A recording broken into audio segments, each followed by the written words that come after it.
All right, this is University of St. Thomas Math 005, Lesson 3, Part 5. And we are beginning our section 2.2 in the book. I have a problem here that I've written down, and we need to, obviously there's some fractions in there, and I know everybody loves fractions, but we need to figure out a common denominator. Remember, if we don't have a common denominator and we're adding or subtracting, we need to make a common denominator. So right now, I take a look at this, and I have a 2 and a 3, and both of those are prime. All right, so I have a 2 and a 3. Actually, let me move this 3 over a little bit. And then I have this 4, which is a 2 times 2. All right, so in order to make this work, in order for there to be exactly the same number for all of them, in this case I have a 2 times 2 times 3. In this case I need the 2 times 2, right, times the 3, and then here I need a times 2 times 3. And what this is going to do is each of these will now give me a 12. And that will give us our information about what we need to multiply each of these by. Now the book says just multiply by 12. You can do that. Personally, I find that to be more confusing, especially because you're having to distribute and then cancel and all of that. Personally, I find that my method, even though it's a little more involved in the doing it or the setting it up, I usually find that to be an easier way to go. You're welcome to use whatever method works for you as long as you're getting to the correct answer. So here I'm going to go ahead and I'm going to rewrite this. I'm going to use my black and then we'll use the red in order to see what I'm multiplying by. I'm going to have my 1/2 x, and I'm going to have a big old space there, plus 2 over 3, and leave a big old space, and then I'm going to have a 3 over 4. Now, I'm going to go back through and take a look at what I actually just multiplied by, or what I just figured out I need to multiply by. In this first case, I need to multiply by 2 times 3, which is a 6. So I'm going to have a 6 over 6 here that I'm going to multiply by. If you stop and look, 2 times 6 is going to get me the 12 that I need in order to have a common denominator. So that looks pretty good. Why am I multiplying by 6 over 6? Well, I can multiply any number by 1 and still have that exact same number. And 6 over 6, even though it doesn't look like a 1, is a 1. All right?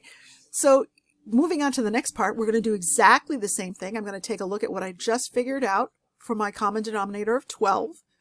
I'm going to multiply that by 2 over 2, or 2 times 2 over 2 times 2, which is the same as a 4 over 4.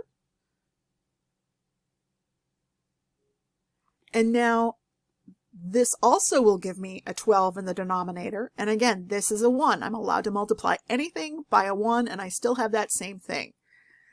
In this case, I'm going to go ahead and multiply by 3 over 3.